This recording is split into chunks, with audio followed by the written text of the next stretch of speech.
Liverpool unbeaten in 19, Arsenal unbeaten in 13.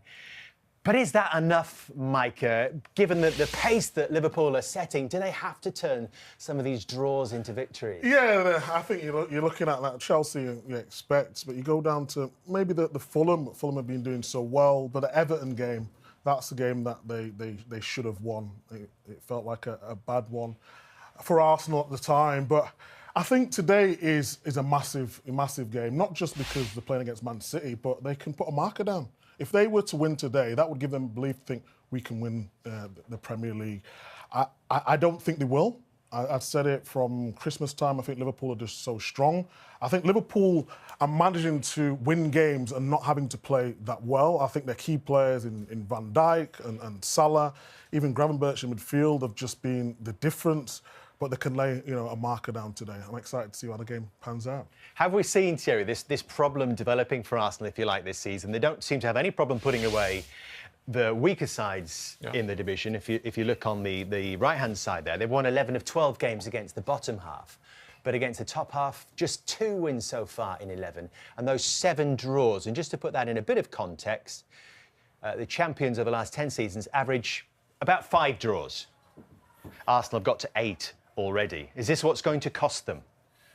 It's not so much about a draw. Obviously, the one against Villa was very hurtful. We can remember Everton, as Micah mentioned that just before. But for me, it's about in crucial moments in games.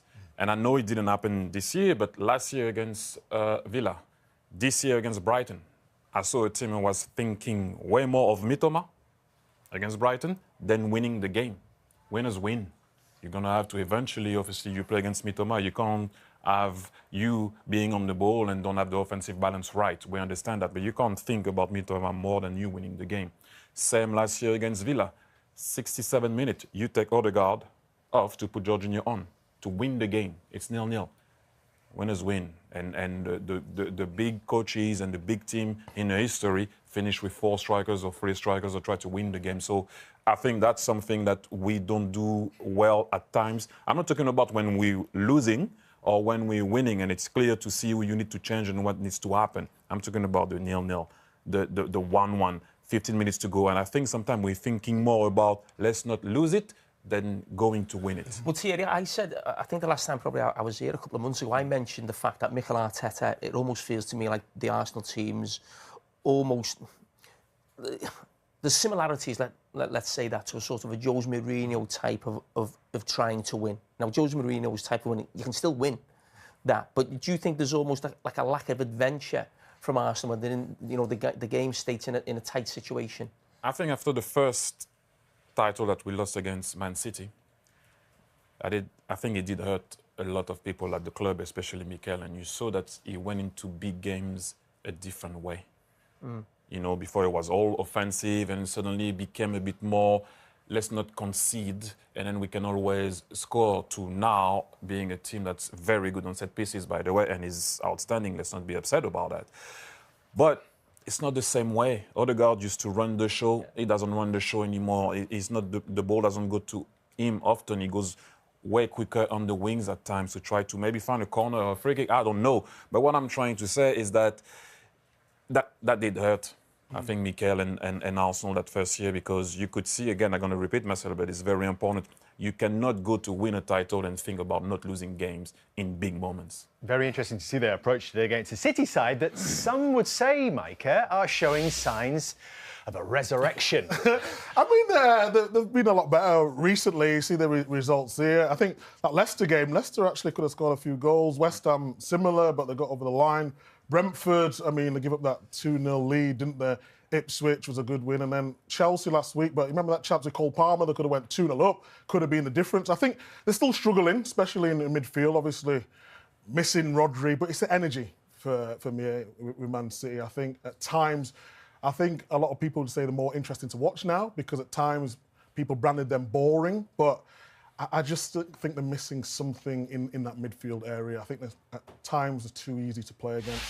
Don't stop crosses, but yeah, it's interesting. Let's see today. The 2025 season is proving to be promising for Arsenal, which has been displaying impressive performances on the field. With a combination of young talent and experienced players, the team has shown consistency in its performances, positioning itself as one of the favorites to clinch the title. The confidence within the squad is palpable, and fans are optimistic about the team's chances. One of the keys to Arsenal's success has been its solid defense. The defensive unit, which has been bolstered in recent seasons, is becoming increasingly effective. With the signing of quality players and a well-defined tactical system, the team has managed to neutralize opposing attacks. This defensive solidity provides a secure foundation for the attack to feel more liberated in creating opportunities. In addition to the defense, Arsenal's attack has also been a highlight. With a talented forward line, comprised of players who know how to move and finish well, the team has been able to score crucial goals. The chemistry among the attackers is evident, and their ability to adapt to different playing styles has been an advantage in matches against various opponents. Arsenal's manager, known for his strategic vision, has been fundamental in building the team. His tactical decisions have proven effective, and the way he motivates the players is admirable.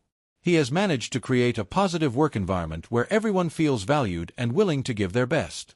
This unity is reflected directly in the performances on the field.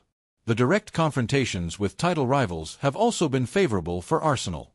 The team has achieved positive results against top competitors, which boosts the squad's morale even further. These victories are crucial, as they not only add important points to the standings but also demonstrate that Arsenal is a force to be reckoned with this season. Another factor contributing to Arsenal's good performance is the unwavering support from the fans. Supporters have been showing up in droves at the matches, creating an electrifying atmosphere at the Emirates Stadium. This emotional backing drives the players, who feel motivated to fight for every point and give their all in each game. The bond between the team and its supporters is a powerful force that can make a difference in crucial moments. As the season progresses, Arsenal continues to show that it has what it takes to be the champion. The determination and focus of the squad are evident, and expectations around the team are only growing. With each victory achieved, the dream of the title becomes more tangible, and the team seems increasingly close to reaching this goal. In summary, Arsenal is on an upward trajectory in the 2025 season. With solid performances across all areas of the game, the team is positioned as one of the favorites for the title. If they maintain the determination and quality they have been demonstrating so far, it is highly likely that the season will conclude with the long-awaited conquest. Fans eagerly await the outcome of this thrilling journey.